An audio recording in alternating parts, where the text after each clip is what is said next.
Winning at sports and at sports broadcasting means changing things up. Just like La Quinta Inns and Suites is changing up their look. A renovated lobby that's so contemporary it even makes Golick look cool. Yes, it does. And a totally updated fitness center that even has Wingo feeling like a workout. I'm ripped. Plus plenty of comfortable spaces to hang out. Yep, this La Quinta look definitely has a vibe of victory. So you can just relax, refresh, and get ready for your next big meeting. Prepare to win at business with La Quinta Inns and Suites. Book now at LQ.com.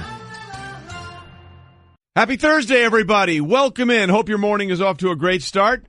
Trey Wingo, Mike Golick Jr. here on this little program we like to call Golick and Wingo on ESPN Radio and ESPN2. We are presented by Progressive Insurance. All phone guests will join us via the Shell Pennzoil Performance Line, and if you have been watching it all on ESPN, we have our final set for the men and the women now on the Australian Open as Marin Cilic has just taken out Kyle Edmund, and it will be Cilic and Roger Federer in the Australian Open men's final, Caroline Wozniacki and Simona Halep in the women's Australian Open final. And to Marin Cilic, let me just say, best of luck. Because Roger Federer has been steamrolling through another tournament, hasn't dropped a set, and this is a rematch of the Wimbledon final from a year ago, and I wish Marin all the best, but Roger looks like he is untouchable. Yeah, right plus now. I wonder where the fans are going to lean on that one. Just a little bit one way. A little bit to Roger on that. Rolex is for everyone. Let's do it. How about it? And it was interesting, for those that you heard it in the Open there, but you didn't see it. When you heard Jamel talk about Timmy Kirkshin, he was rattling off about the Hall of Famers with no notes in front of him. And he was on the sixth sitting there, and they went through each Hall of Famer, and they were showing highlights, and Timmy is just rattling off stat after stat about these guys and talking about them. And you come back, and it's almost like Mel at the draft. Yes. Nothing in front of Mel, just talking about these players. Jamel said, I just want everybody to know, through all those highlights, there is nothing in front of Tim Kirkshin. I have all the notes. Tim has nothing. He just rattled all that off, and that's why you heard him in the Open say, I didn't really have a hobby. The one hobby he used to have, but I don't know how much he plays anymore, he was a legendary, gym pickup basketball guy. Kirkshin. Basketball? Yes. What, in 6 and under leagues? No, I mean, apparently back in the day. Does that mean? Yes. Say, right. but accurate. He is a delightfully tiny man. Yeah, he is like a little elf. I want to carry him around with me everywhere. Timmy is adorable. He's an adorable little man. Scrappy. I mean, legendary. I think he played with Cal Ripken in back in the day. They would have pickup basketball. Really? Yeah. I heard rumors around the building here that Timmy had a jumper. They always say the jumper is the last thing to go. Yeah. I heard Timmy was nice. Yeah. Wow. And it shocked, you know what? It shocked me, but it didn't. Because you come through and you have enough coaches that'll go play pickup, or guys, every football player thinks they're a basketball player, but you see enough coaches that look unassuming that get on the court and can absolutely hoop. Huh. Timmy falls into that vein for me where I'm shocked but not surprised. Yeah, he's 61 years young, by the way. It's impressive. Still, yeah. I mean, the stories I've heard Give about you him from a buckets. bunch of people that have played against is first of all, his jumper is great, and he will wear you out. Love that. Challenge him to a game of one-on-one. You know what? I don't think you want to play him in one-on-one because You might get embarrassed. yeah, he beat the anti-Philip Seymour Hoffman. Make it rain! Yeah. He'd be the exact I opposite just of that. can't play in anything that's full court anymore. Correct. Yeah. Timmy will join us, by the way, at 7:30 Eastern, talk about the Hall of Fame class, which is an interesting one. Stugatz, who's always interesting because he's Stugatz, will join us at 8:05. I'm always curious when we have him on the show what he's going to beef about, because sometimes the topics that he picks, I'm like, okay, Yeah. we're going there. All right. Stugatz, you just don't know. Yeah. He's the big cornucopia where you just put in the money and you don't never what color I gumballs think you'll coming get a out. lot out of him at the Hall of Fame. Yeah. Because there's always obviously the Is Hall he of a big Fame. baseball guy? Yes. Yes, he is. Yes, Stugatz a big baseball And fan. obviously the process of the voting in the Hall of Fame, and then the steroid users in the Hall of Fame and the vote. I think that will get the ire up today a little bit. Yeah, it's never really the obvious choice either, but he always finds someone who he's got something for, so we'll see who the flamethrower gets aimed at today. I'm being told it may be the torch may be the Hall of Fame too. Yeah. All right, just the Hall in general. There you Good. go. He's gonna take Cooperstown down. Burn it down. We look forward to that. Todd McShay will join us from the Senior Bowl in Mobile, Alabama, as practices are underway. And you and I have talked about this, and I'm sure Mike, you can appreciate this as well. It is amazing how much opinions change by coaches seeing these kids in practice under their tutelage and their supervision for the first time. I'm going to say I saw yesterday. I watched it. Listen, I'm a sucker The for this. OLDL drills. Well, fun. not only the O-line, D-line drills, but I was watching the practices are live on, and then they do a recap on NFL Network, and I'm watching that. And during one of the practices, I even tweeted about this.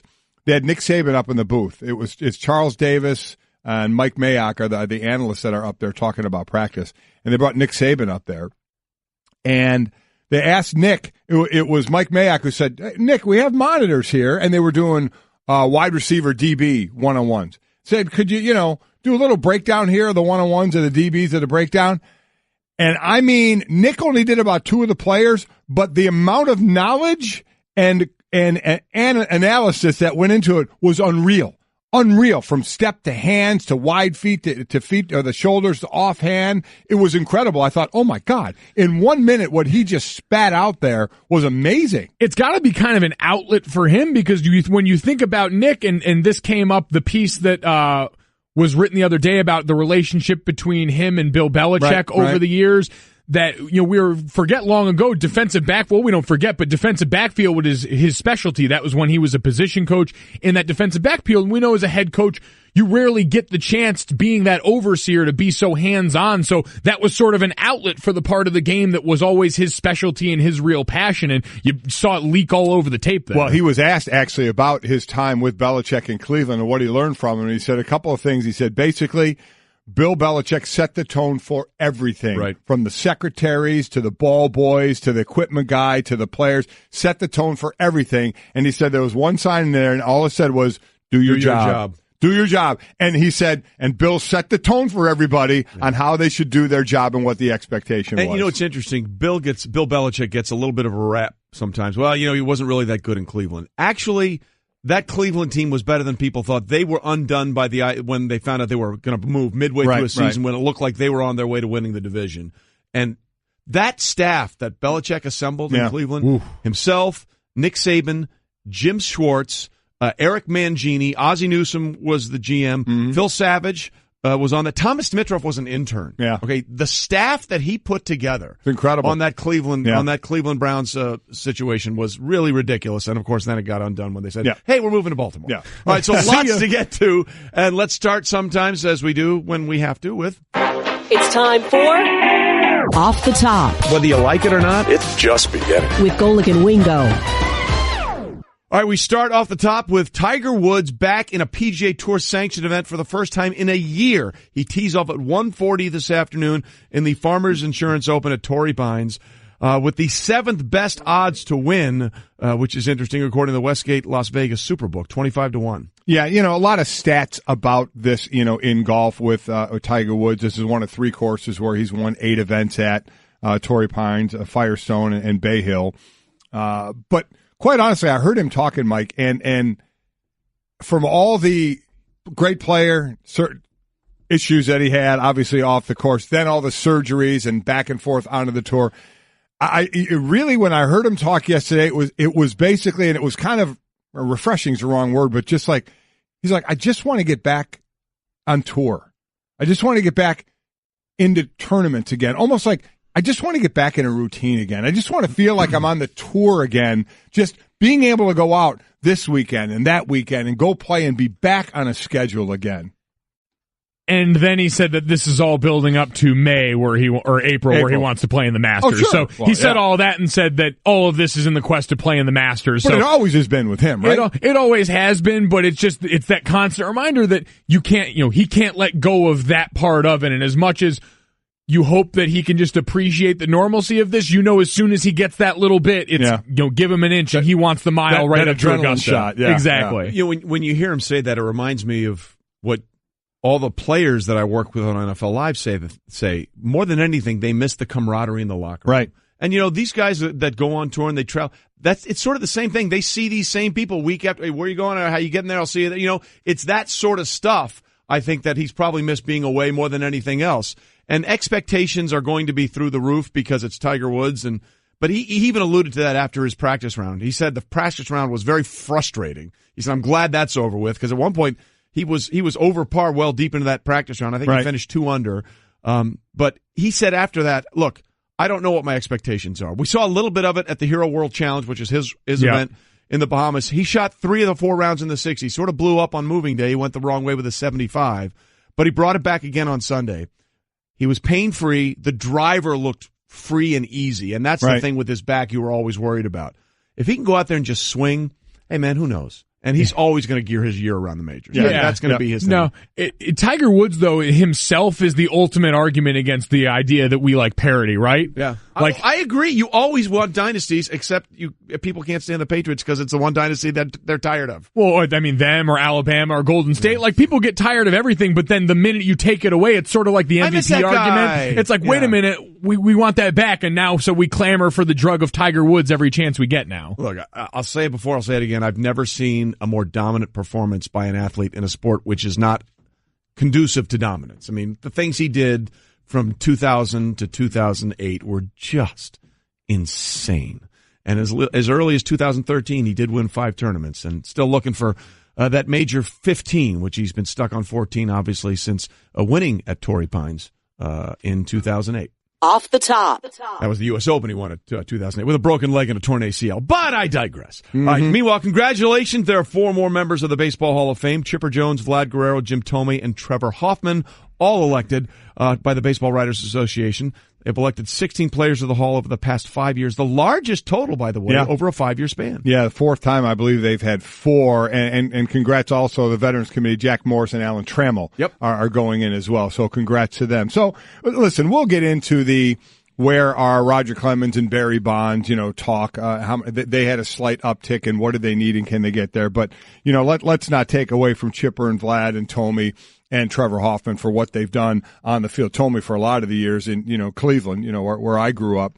But congrats to the Chipper Jones. I heard Timmy Kirkshin say he's one of the 4 greatest third basemen he thinks of all time. So I look forward to talking to Tim about that and him breaking down all these guys. But congrats to them. Edgar Martinez is going to be that kind of that thing for next year. And the next year's vote, will he get close? The majority of his career as a DH. Is a DH going to get in, especially with guys like Big Papi coming down the pipe, as far as that's concerned? I think Edgar was a 20 vote short or something like that of making it. So we'll see if he gets in. But for those 4, again, didn't have to wait long. What was it? Thome and Chipper won Vlad twice, and it was Trevor Hoffman 3rd year. So a couple of them only waiting a couple of years. Yeah, no, it's amazing. And I heard, I forget, there's a former ball player that joined Freddie and Fitzsimmons last night, talking about the idea that former ball player, one in particular. He forgot who it was. Kenny Lofton. There it is. Hey, listen, I forgot his name. Kenny Lofton. Come on. I've been doing radio for 2 hours already this morning. Trey, you can cut me some slack. All right, the rest of you guys just rolling out of bed. So I was talking to this one guy who may have played baseball for one time for some overtime. I'm with you. I forgot people I've heard talk as well. He played for like 13 6-time All-Star. He played for like 13 different teams. I was on his Wikipedia earlier this morning. There you go. Anyway, talking about the idea that we always hear that guys who played alongside the steroid eras feel like they were slighted, that they were competing at a disadvantage. It certainly seems like greatness didn't have a difficult time shining through, as a lot of these guys started and ended their careers before and then after the steroid era took place. So it's amazing that they can still find a way to peacefully coexist. That's true. And the one thing about Trevor Hoffman, as good as he is, I wonder, and congratulations, he's in the Hall of Fame, but were it not for one other guy, he would be the greatest of all time. Right. It's just that one other guy was Mariano Rivera. Right. Yep. I mean, and the fact that they did this together at the same time, I wonder if at some point Trevor's like, really? You had to play now. Yeah. You had to be that guy same now? Time frame. Because otherwise I would be the freaking man. And just why now? Yeah. Why do you have to be that guy playing with me now? But it's great. We'll talk to Tim Kirkshin about all of that and the Barry Bonds and Roger Clemens issues. By the way, I sort of got ahead of myself. Federer still has to play Young Chung in a semi. Oh, you give him a walkover, huh? Disrespect. Wow. I like his chances. Okay. But I did. That's not like a hot take that I got there. I actually forgot. Yeah. That he hadn't. Oh, he jumps all over you for not remembering, and you moved the guy into the finals and didn't even play the match. Yeah, pretty much. Pot kettle. Oh, there's no question. Yeah. And I just did that. There we go. Absolutely. Off the top. Meanwhile, NBA Ben Simmons had a triple-double, 19, 17, and 14 in the Sixers win over the Bulls. His 5th triple-double of the season, the most by a rookie since Magic Johnson, 79-80. That's pretty impressive. Though I'll say Magic, his rookie year, had 7. You know who had the most? Oscar Robertson had 26. Yeah, well, he had 20. Was that the year he averaged? No, that was his rookie year in 60-61. I think it was the next year. So, but missed it by a year. 26. And oh, by the way, another guy that was snubbed. Some thought that Ben Simmons was snubbed for the All-Star game. Andre Drummond, of course, he felt he was. Did you see the game he had in their loss to Utah? He had 30 points, 24 rebounds, and 6 blocks. The C was angry that day. The C was angry that day, my friends. That day. Yeah, that's one of those where you just kind of stay out of the guy's way in the locker room. Yeah. You see that he's mad, and you just go, okay, just take that out there with you and take it out on them. I'm going to give you space on this one, bud. Do your thing, Andre. Yeah, he did. Thing. By the way, Simmons felt like he was snubbed, as you said, but he made the switch pretty quickly with his triple-double. Make the switch. Brought to you by Pennzoil Synthetics, taking synthetic motor oil performance to a whole new level. Make the switch to Pennzoil Synthetics today. As we continue, Off the top. going back to the Australian Open, which clearly I have been laser-focused on the entire time. Yes, you have. This much I know.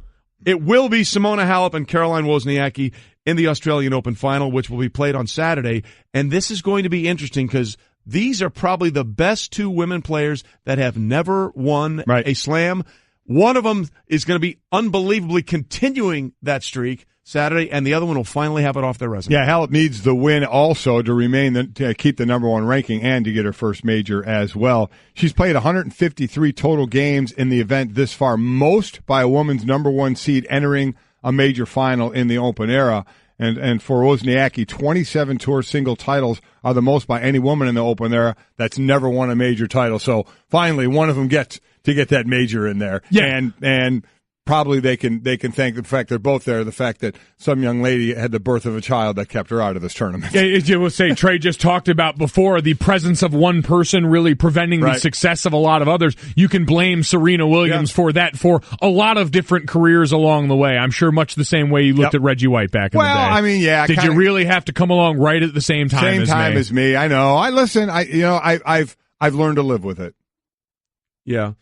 Sorry, I was having a conversation with our producer. Oh, you were? I was totally listening to what you were saying. No, you weren't. Not one bit. You were talking about bocce, right? Yes, Don't exactly. worry about it. There you go. Yeah. One more thing. The Germans bombed Pearl Harbor. Germans? Yeah. Forget it, he's rolling. There you go. Look it up, kids. Look it up. One more thing about Halep and Wozniacki. Caroline Wozniacki and Serena are very tight friends. They've run around all the time. But you're right. Ever since last Australian Open, with Serena won while she was pregnant, everybody realized, holy crap, this is maybe my time to win a major. Simona Halep was in the finals last year of the French Open, up a set and up a break, I believe, in the third, and just sort of fell apart. Yeah, she did. Elena Ostapenko came back and won that one. And then at the U.S. Open, we had the four women in the semifinals, and Sloane Stephens finally won her first major. Right. And we had the situation at Wimbledon too, where everybody's feeling like, hey, Garbina Muguruza won her second. They do feel like they better get these in now. Make hay while the sun is shining, and the sun shining is Serena not there. You know what's coming. Yeah. You know what's coming. The surest thing in maybe any sport is coming back, and we'll see how she is dealing with the responsibilities and everything now where she has a child. But I do like Serena's killer instincts once she gets back on that court. Yeah. So this was going to be a really, really big final for both Wozniacki and Simona Halep. And Simona's just one of those, she's a counterpuncher. She, a lot of times she gets into a match with a bigger, stronger player, and she just gets outslugged. Well, that's not Wozniacki. No, it's not. So both of them would have been Serena. Chance. You absolutely would have been Serena. Yeah. So we get that in the final, and one of them will knock that off their resume.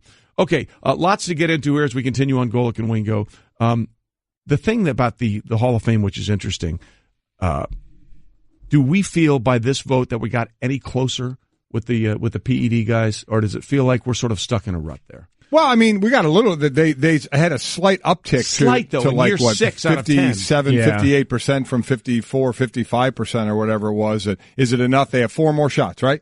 4 more shots under the current voting before it goes to the veterans, before they fall off the cliff. Yeah, exactly. Before this really goes away. And Tom Verducci writes for SI, had the interesting point in this, is that polling amongst the newer, younger voters, the people that are more around my age, who he said were in middle school around the time that the steroid era was really at its height, these guys are polling around 90% for that group. And so for him, it's a matter of, does the voting turn over enough to these younger members of the Baseball Writers Association in time for this to happen? Because this is all about the version of your history that you value. Like, baseball writers can say that they're trying to encapsulate the history of baseball, and that's what Hall of Fames are for, but really everyone holds on to and sort of exalts their own core version of their baseball history. As he said, these are guys that may not remember baseball before that. Well, yes, they're trying to make sure that the part of baseball that they grew up with that mattered to them at that point in time, and that Major League Baseball was more than happy to let matter when it was going on. Yep.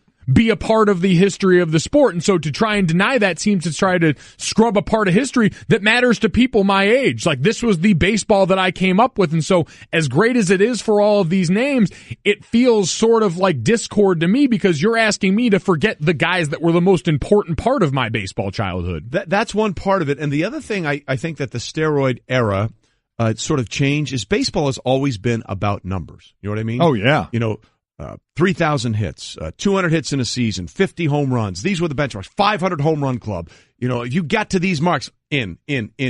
Automatics. It was automatic. And now those numbers, I think, we talked about this when I was on with Michael Kay and the Michael Kay Show on 98.7 ESPN Radio in New York today. Those numbers don't seem to have the same weight as they did when you and I were they absolutely don't. And baseball is built on those numbers. Yes. It's a number sport. It's about numbers more than anything else. Where you could list off all those numbers. You go to another sport. We know Emmitt Smith's the leading rusher. Anybody know how many yards he has, Russ? Like 18,000. Anybody knows how many receptions Jerry Rice has or yards? You don't know those, right? But in baseball, you know those numbers, and when those numbers get tainted, everybody says, oh, what we've lost in this sport now. And I wonder going forward if that continues to be as viable. Again, in a day and age now where almost every sport has been a force to reassess and reevaluate what the product looks like. In a day and age where the demand is be interesting because you're competing with the rest of the world interest and not just the world of sports. And we've seen Rob Manfred's been willing to look at the sport, the rate of play, pitch clocks, all these different things. Looks like that pitch clock is coming whether the players like it or not. Exactly. Right? But so he's been willing to assess this because he understands there's the value in how we present the product in this day and age. And so will that usurp the desire to make the numbers the be-all, end-all in this situation? I don't know. Well, two of the members of this class that were voted in, interesting is certainly a word you could use to describe them. Chipper Jones, yes, one of the more interesting guys without I ever had the chance to cover. And then Vlad Guerrero, every at-bat was, I celebrate the entire collection. He would swing at anything. I've never seen a Major League player golf more home runs than Vlad Guerrero. Yep. And again, no gloves, no problem. No, he'd get out there and he would just take his hacks. Yeah, he would. Yeah. Oh, that ball. He's getting his money's worth. Yeah, 7 feet inside and 3 feet low. Home run by Vlad Guerrero. It was just, every one of his bats was an entire joy to watch. And we'll have much more on the Hall of Fame class with Timmy Kirkshin. He joins us in just about an hour, 7:30 Eastern here on Golic and Wingo on ESPN Radio. Hey everyone, Mike Golic here. Support for the Golic Wingo podcast comes from our friends at Rocket Mortgage by Quicken Loans. Chances are you're confident when it comes to your work, your hobbies, your life. Rocket Mortgage gives you that same level of confidence when it comes to buying a home or refinancing your existing home loan. With Rocket Mortgage, you can apply simply and understand fully so you can mortgage confidently. To get started, go to rocketmortgage.com/Mikes. Equal housing lender, licensed in all 50 states, NMLSconsumeraccess.org number 3030. I just saved hundreds of dollars by switching to Geico. I feel like I'm on top of the world. Disclaimer. You will not be transported to the top of the world. In the unlikely event you find yourself at the Arctic Circle, seek shelter from the elements immediately to avoid frostbite and or hypothermia. Geico will not be responsible if you find yourself in a cave or crevasse with a lonely abominable snowman, who in all likelihood will force you to play games including but not limited to Go Fish, charades, Chinese checkers, or his personal favorite, Red Rover, send Yeti on over. Geico is not liable for any damages, either physical or emotional. Geico. 15 minutes could save you 15% or more. As we continue on a Thursday morning, Golic and Wingo on ESPN Radio and ESPN2, presented by Progressive Insurance. All phone guests will join us via the Shell Pennzoil Performance Line, and we alluded to it in that SportsCenter update and earlier on in the show, but Larry Nassar finally got his comeuppance and his just reward and just penalty for what happened yesterday in a courtroom in Lansing, Michigan, as Judge Aquilina sentenced him to 40 to 175 years in prison. And for the egregious crimes that he committed against so many young gymnasts over the years as part of USA Gymnastics. And Judge Aquilina relished the sentence and relished the time in letting Larry Nassar know what she had just done to him.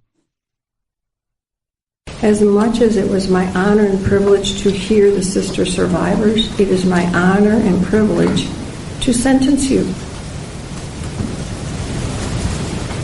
Because, sir, you do not deserve to walk outside of a prison ever again. You have done nothing to control those urges, and anywhere you walk, destruction will occur. It is my privilege to sentence you to 40 years, the tail end, because I need to send a message to the parole board in the event somehow God is gracious, and I know He is, and you survive the 60 years in federal court first, and then you start on my 40 years, sir, I'm giving you 175 years, which is 2,100 months.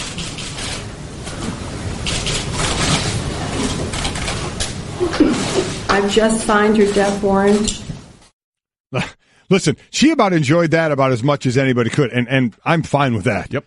And for those about the numbers, he has to serve the 60 years first for the child pornography charges, and then starts to 40 years. It could go to 175. The bottom line is he's not up for parole for 99 years, so that human piece of garbage will die in prison exactly where he should be dying.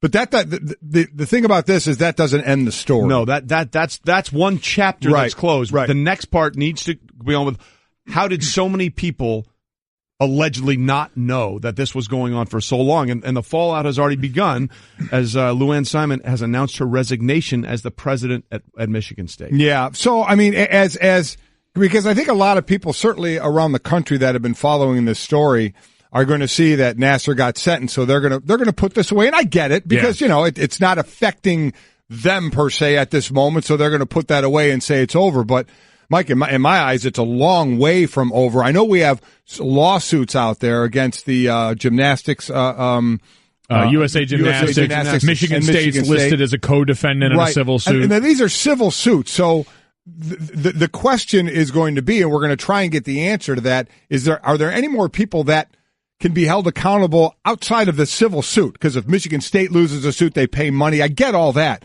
But, man, it seemed like there were a lot of people who knew what the hell was going on and didn't do anything. Is there anything legally that can be done against them? And that's where we need to go next. Because there are some people that say, should Luann have to resign, right? Or is this just she's that runs the whole thing, so let's just make it look good that she has to resign? But that's what she'd tell you. The one thing that got me was there was a Michigan State professor, Sue Carter. She stepped down as the faculty's athletic representative. And her quote was, "I had an exchange recently with President Simon that persuaded me to know my voice and the concerns of others are not being heard. I could no longer be part of an administration that was not in full grasp of the damage that had been done to the girls and women and to the institution itself." So someone there saying, listen, I talked to her and I've fallen on deaf ears, so I'm out of this thing. So I don't have any problem with her stepping down. You wonder who else is going to. We know from the gymnastics organization, people have stepped down as well. But can they do more? This thing can't be over right now for the epicenter is in prison where he needs to be, and he needs to be done there. So he's out of the news now, but this can't be out of the news. Yeah, that part of it was comparatively easy, right? Yeah. To identify and pry out the cancer and say, no, you go and spend the rest of eternity burning in hell. Right. That's something. And you know what? For the young women involved, you hope that brings some portion of peace to this, or some bit of relief in a world that's known largely pain because of him. It's okay to relish in watching that dude go away. Well, it's okay to bask in that. There was applause in the courtroom as he walked away in cuffs after he was sentenced. Yeah, so it's okay to enjoy that, but you're right. Forward thinking in this says, how do we see this? Because you saw the statement from the now former Michigan State president yesterday, and it continues to rewrite the how not to handle this situation book. The last year and a half has been very difficult for the victims of Larry Nassar, for the university community, and for me personally. To the survivors, I can never say enough that I am so sorry that a trusted, renowned physician was really such an evil, evil person who inflicted such harm under the guise of medical treatment. Now, right there alone is enough that just pointing directly at him and saying, bad guy did bad things to you. Right. Don't think about me in all this, no. But the next part of it. So then Luann Simon goes further and says, quote, "As tragedies are politicized, blame is inevitable, and as president, it is only natural that I am the focus of this anger. Through my career, I've worked very hard to put Team MSU first. I've tried to make it not about me. Therefore, I am tendering my resignation as president." And I thought Sarah Spain said this really well on Spain and Fitz last night, which is, and this was in reference to what the victims asked of Luann Simon to be in the courtroom. They said, "We asked you to be here and you weren't." That to me speaks in a larger sense to this whole situation, which is, we tried to tell you over and over again this is happening, and it didn't. And now none of us know how we'd react in this situation. And so, it's hard to pass complete judgment on this, but it's easy to look and identify and say, without question, leadership failed in this situation. That professor echoed the fact that leadership failed in this situation. And so it is, how do we make sure that leadership feels that pressure to live up to their end of the bargain? Well, this was not the only time we heard something from Michigan State that sounded tone deaf. There was the board member Ferguson, Joel Ferguson, who referred to it as the Nasser thing.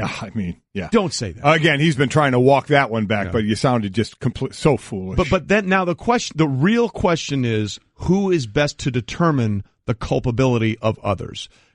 Jay Billis was asked by Bob Lee on Outside the Lines, and we played that sound yesterday on this show, whether or not the NCAA should be involved, as they were in the Penn State scandal with Jerry Sandusky. And he was of the opinion that it is probably not in the best interest of the NCAA to wade into these waters, but now he wonders if they will. And they have opened an investigation. They have.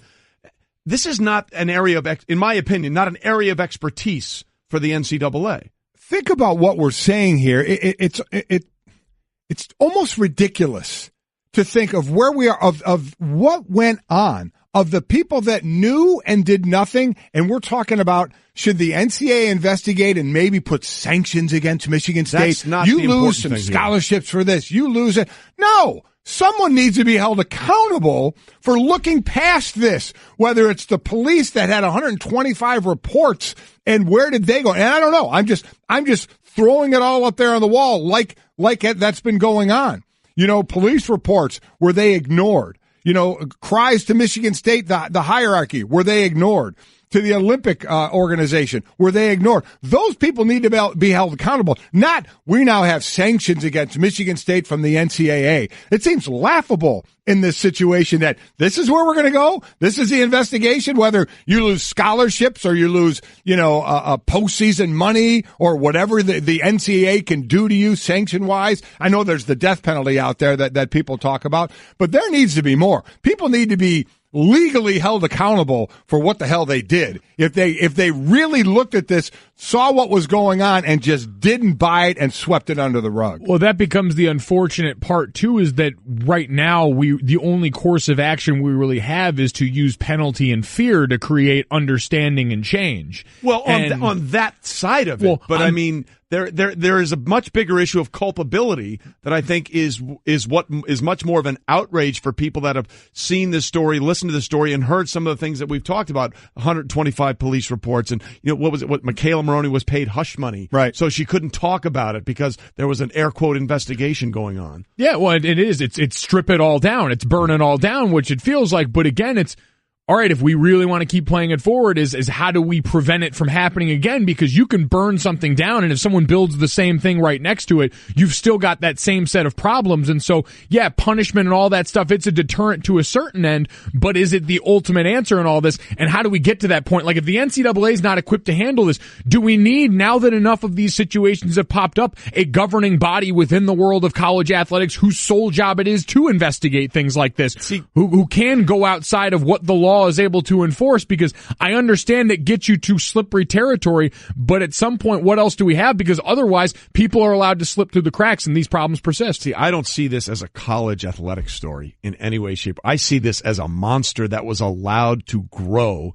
And to me, that's the much big college athletics is just sort of the backdrop, the landscape that this horror story has been painted on. But they've been allowed to grow in college athletics. They've been allowed to grow at Penn State. They've been allowed to grow at Baylor, and they've been allowed to grow here now. So at what point do we say, well, these monsters keep popping up in the same place? I understand it's not specifically a college athletics problem, but we can only go one place at a time. And I mean, we can try for wholesale holistic changes, but at some point you've got to go where it grows here. You're right.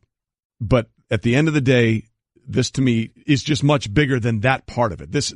There needs to be culpability from top to bottom. And I don't know if the NCAA is the best organization to sort of fester that out. Whatever the legal ramifications are, civilly, because we have civil lawsuits on there, and criminally needs to be investigated. Can there be both?